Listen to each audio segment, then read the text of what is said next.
Assalamualaikum warahmatullahi wabarakatuh. Alhamdulillah wassalatu wassalamu ala Muhammad ibn Abdullah wa ala alihi wa sahbihi wa man tabi'ahu wa wala. Amma ba'da. Jamaah salat subuh Masjid Al-Barokah yang saya hormati, sebelum saya melanjutkan apa yang ingin saya sampaikan dalam kesempatan yang mulia ini melalui taklim subuh kali ini, marilah terlebih dahulu kita panjatkan puji dan puji syukur kehadirat Allah Subhanahu Ta'ala Ilahi Rabbi yang senantiasa memberikan rahmat, taufik, dan petunjuknya kepada kita sehingga pada saat ini kita bisa bertatap muka, istiqomah, belajar bersama pada pagi hari ini tanpa ada suatu halangan apapun. Sebagai umat Islam, ada yang entah sadar atau tidak cenderung menggembosi spirit Islam dengan cara memanipulasi pemahaman ajaran Islam. Jamaah yang dirahmati Allah, pada pagi hari ini kita lanjutkan tentang kajian kita, yaitu keutamaan menginfakkan harta di jalan Allah Subhanahu wa taala. Mari kita baca, kita pelajari bersama. Apabila dalam saya menyampaikan ada kesalahan, karena ini sifatnya kita belajar. Kalau kita salah tapi mau belajar, Allah mengampuni. Tapi kalau kita tidak belajar terus-menerus, setiap perbuatan yang salah akan dihitung dosa oleh Allah. Untuk itu jamaah, kita baca ayat ke-17. Bismillahirrahmanirrahim.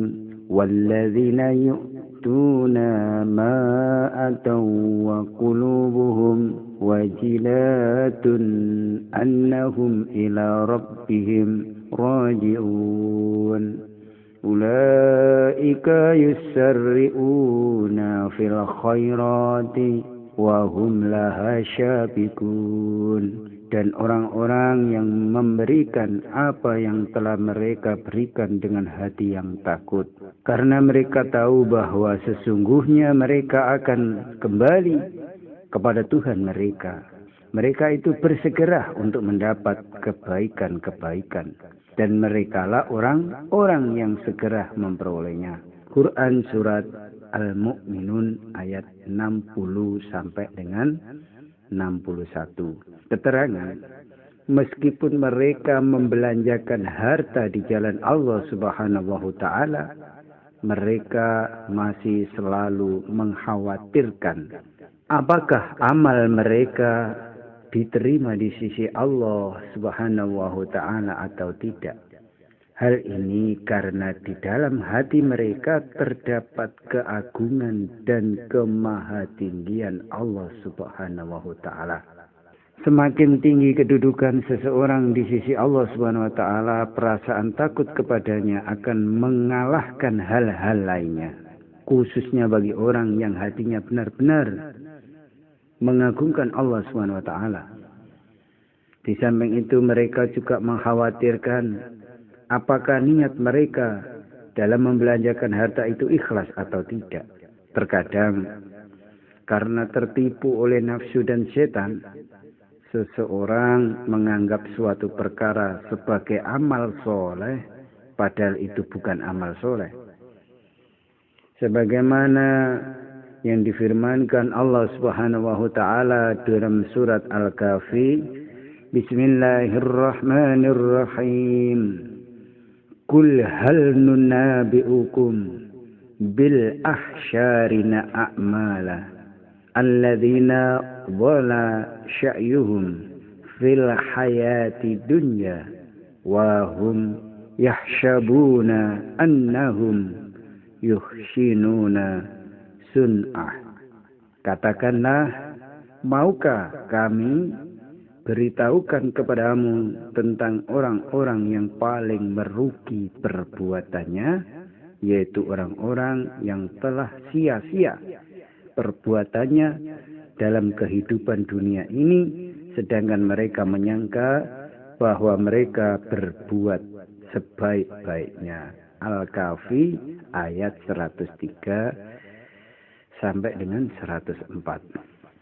Hasan Basri radhiyallahu an berkata, orang-orang beriman meskipun telah melakukan amal kebaikan, mereka masih merasa takut. Tetapi orang munafik meskipun telah melakukan amal yang buruk, mereka tidak merasa takut.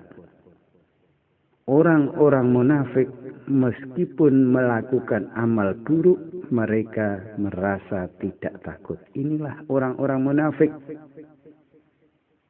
Walaupun melakukan amal buruk, mereka tidak takut sama sekali kepada Allah. Bahkan masih bisa tersenyum, bisa tertawa. Ini tandanya orang munafik. Mengaku mengikuti ajaran Rasulullah, tapi tidak mengikuti amalan Rasulullah. Mengaku takut kepada Allah, tidak mengamalkan isi Al-Quran. Inilah orang-orang yang merugi.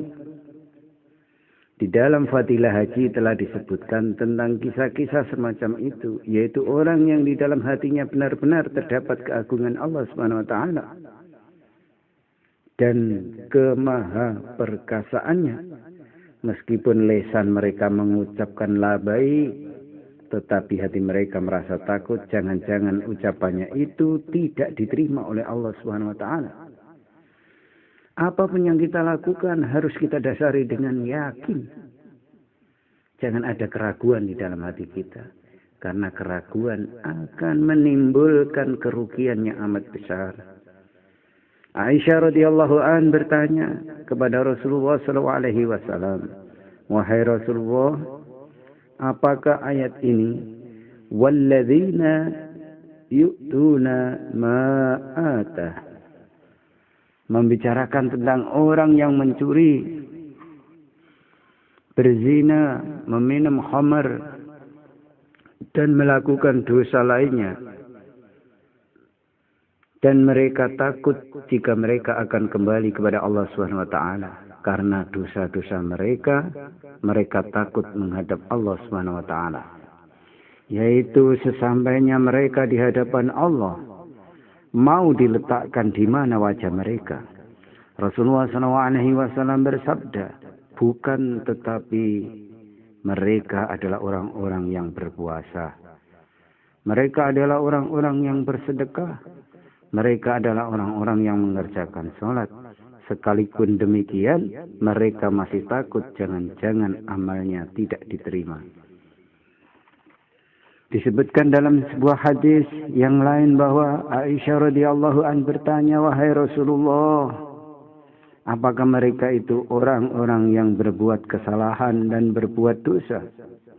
Lalu mereka merasa takut. Rasulullah SAW menjawab, bukan.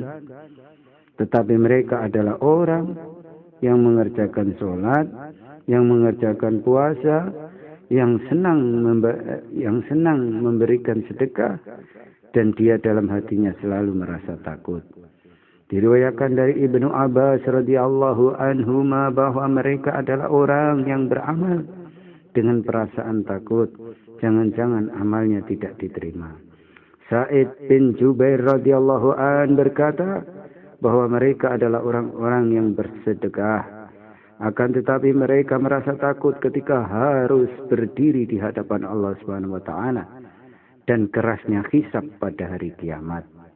Dinukilkan dari Hasan Basri radhiyallahu anha bahwa mereka adalah orang-orang yang beramal soleh dan mereka takut jangan-jangan dengan amal soleh yang telah dikerjakannya itu mereka tidak selamat dari azab Darul Mastur. Zainal Abidin Ali bin Husain radhiyallahu anhuma jika berwudu maka rona wajahnya menjadi pucat, dan jika berdiri untuk sholat maka badannya gemetar. Ketika seorang bertanya tentang penyebabnya, ia menjawab, tahukah engkau? Di depan siapa? Di depan siapakah saya berdiri? Dalam fadilah sholat telah disebutkan tentang beberapa kisah semacam ini. Dan dalam Hikayatus Sahabat ada bab tersendiri mengenai kisah-kisah orang yang takut kepada Allah Subhanahu wa taala. Jamaah dalim yang dirahmati Allah, kita baca satu ayat lagi yaitu ayat ke-18. Bismillahirrahmanirrahim. ولا يعتني أولو الفضل منكم وسعة أن يؤتوا أولي القربى والمساكين والمهاجرين في سبيل الله وليعفوا وليشفقوا ألا تحبون أن يغفر الله لكم والله غفور رحيم. Dan janganlah orang-orang yang mempunyai kelebihan dan kelapangan di antara kamu bersumpah bahwa mereka tidak akan memberikan bantuan kepada kaum kerabatnya, orang-orang yang miskin dan orang-orang yang hijrah di jalan Allah. Dan hendaklah mereka memaafkan dan berlapang dada. Apakah kamu tidak ingin bahwa Allah Subhanahu wa taala mengampunimu? Dan Allah itu Maha Pengampun lagi Maha Penyayang. Quran Surat An-Nur ayat 22. Keterangan pada tahun ke-6 Hijriah pernah terjadi pertempuran yang dikenal dengan Ghazwa Bani Musta'lik. Aisyah radhiyallahu an juga ikut serta dalam peperangan itu bersama Rasulullah sallallahu alaihi wasallam. Tetapi unta yang dinaikannya berada dengan yang lain. Karena itu atas unta yang dikendarai Aisyah radhiyallahu an dipasang tandu dan ia duduk di dalamnya. Jika waktu berangkat hampir tiba, beberapa orang akan mengangkat tandu tersebut kemudian mengikatnya di atas unta. Badan Aisyah radhiyallahu an sangat ringan sehingga orang-orang yang mengangkat tandu tersebut tidak dapat merasakan bahwa di dalam tandu itu ada orangnya. Apabila jika tandu itu diangkat oleh 4 orang bersama-sama sebagaimana biasanya, kafilah tentu akan berhenti di suatu tempat. Pada saat melanjutkan perjalanan, orang-orang pun mengikat tandu tersebut di atas unta. Padahal pada waktu itu Aisyah radhiyallahu an sedang pergi untuk buang hajat. Ketika kembali ia baru sadar bahwa kalung yang dikenakan tidak ada. Ketika ia mencari kalungnya ternyata kafilah telah melanjutkan perjalanan. Ketika ia tinggal seorang diri di dalam hutan itu terpikir olehnya, jika di tengah perjalanan nanti Rasulullah SAW mengetahui bahwa ia tidak ada dalam rombongan, beliau SAW akan mengutus orang ke tempat untuk mencarinya. Maka ia duduk di sana menunggunya, dan karena kantuk menyerangnya ia pun tertidur. Karena amal baiknya Allah Subhanahu wa taala telah memasukkan ketenangan ke dalam hatinya. Siapapun yang beramal baik, beramal agama dengan baik, dengan sungguh-sungguh karena mencari ridha Allah, maka ketenangan itu akan ada di dalam hati seseorang. Apapun resikonya, apapun bahayanya, orang itu kalau amal agama dengan baik, maka dijaga oleh Allah dengan rasa tenang di dalam kehidupannya, di dalam hatinya. Hari ini apabila ada seseorang wanita sendirian di tengah hutan pada malam hari, ia bukan saja tidak dapat tidur, tetapi akan menangis dan menjerit semalam suntuk karena ketakutan. Safwan bin Mu'attal radhiyallahu an adalah seorang sahabat yang bertakwa. Ia berjalan di belakang kafilah untuk mengurusi barang-barang yang tercecer di jalan. Pada waktu subuh ketika ia tiba di tempat itu, ia melihat seorang yang tergeletak. karena ia pernah melihat Aisyah radhiyallahu an sebelum turun hukum hijab, maka begitu ia melihat Aisyah radhiyallahu an ia pun mengenalinya dan dengan suara keras ia mengucapkan inna lillahi wa inna ilaihi raji'un.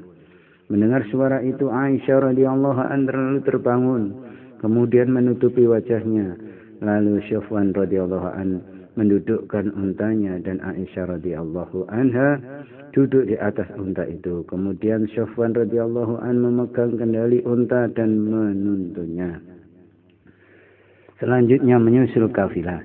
Melihat peristiwa itu Abdullah bin Ubay yang menjadi pemimpin orang-orang munafik dan sangat keras dalam memuji orang-orang Islam memperoleh kesempatan untuk membuat tuduhan kepada Aisyah radhiyallahu an dan ia menyebarkan fitnah tersebut dengan gencarnya. Ternyata ada beberapa orang Islam yang mengikuti Abdullah bin Ubay dalam menyebarkan fitnah itu. Atas kehendak Allah SWT, pergunjingan itu telah berjalan selama 1 bulan. Dan fitnah itu telah tersebar di tengah-tengah masyarakat, sedangkan wahyu mengenai kesucian Aisyah radhiyallahu an belum diturunkan. Peristiwa ini benar-benar menyebabkan Rasulullah SAW dan kaum muslimin bersedih hati. Betapa besar beban kesedihan dan harus beliau tanggung. Maka Rasulullah SAW bermusyawarah dengan kaum laki-laki dan kaum wanita untuk menyelidiki kenyataan yang sesungguhnya. Namun demikian tidak diperoleh jalan keluar. Dan persoalan yang dihadapi tersebut 1 bulan kemudian barulah diturunkan sebagian dari surat An-Nur yang menyatakan tentang kesucian Aisyah radhiyallahu an dan tentang kemurkaan Allah SWT terhadap orang-orang yang turut serta menyebarkan fitnah tanpa disertai bukti dan saksi tersebut. Di antara orang-orang yang menyebarkan fitnah tersebut antara lain adalah Mistah radhiyallahu an, seorang sahabat yang mempunyai hubungan kekerabatan dengan Abu Bakar radhiyallahu an. Abu Bakar radhiyallahu an selalu mencukupi keperluannya dan selalu membantunya. Karena Mistah radhiyallahu an telah terlibat dalam penyebaran fitnah tersebut, maka Abu Bakar radhiyallahu an merasa sedih hati. Sudah semestinya jika Abu Bakar radhiyallahu an bersedih hati karena Mistah radhiyallahu an masih kerabatnya sendiri tetapi ikut menyebarkan fitnah yang belum pasti kebenarannya. Dalam kesedihan itu Abu Bakar radhiyallahu an bersumpah untuk tidak menolong dan membantu Mistah radhiyallahu an terhadap persoalan inilah ayat suci di atas diturunkan. Dari beberapa riwayat diketahui bahwa selain Abu Bakar radhiyallahu an, sebagian sahabat yang lain juga telah berhenti dalam memberikan pertolongannya kepada orang-orang yang terlibat dalam penyebaran fitnah tersebut. Aisyah radhiyallahu an berkata bahwa Mistah radhiyallahu an banyak berperan dalam penyebaran fitnah itu, padahal ia masih memiliki hubungan persaudaraan dengan Abu Bakar radhiyallahu an dan berada dalam pemeliharaannya. Ketika ayat yang menyatakan kesucian radhiyallahu an, kesucian Aisyah radhiyallahu an diturunkan, Abu Bakar radhiyallahu an bersumpah untuk tidak memberikan nafkah kepada Mistah radhiyallahu an. Karena peristiwa inilah maka ayat tersebut diturunkan.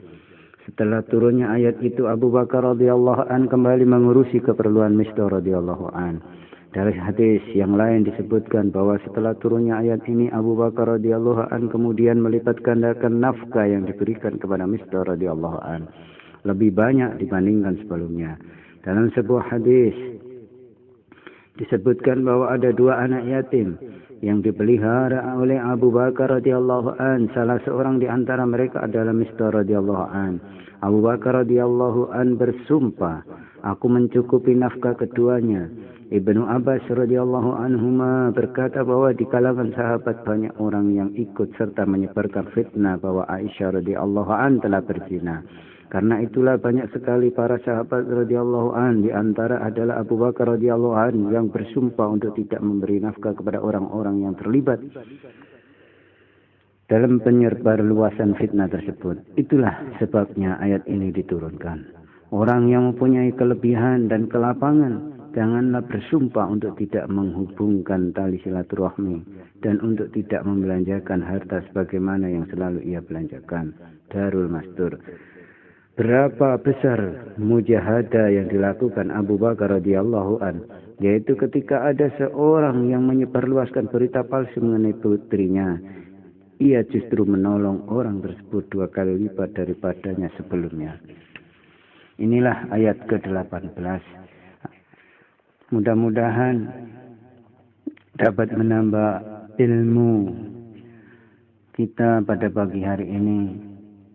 Mudah-mudahan Allah menjaga kita untuk selalu istiqomah mengamalkan agamanya Allah Subhanahu wa taala dan berjuang untuk membesarkan agamanya Allah Subhanahu wa taala. Mudah-mudahan kajian taklim pagi hari ini bisa menambah iman dan yakin kita hanya mencari ridha Allah, karena itulah orang-orang yang akan dimuliakan Allah di akhirat kelak. Mudah-mudahan apa yang kita kaji pagi hari ini bermanfaat bagi kita sekalian. Mudah-mudahan bisa kita amalkan untuk umat seluruh alam. Demikian, wassalamualaikum warahmatullahi wabarakatuh. Waalaikumsalam warahmatullahi wabarakatuh.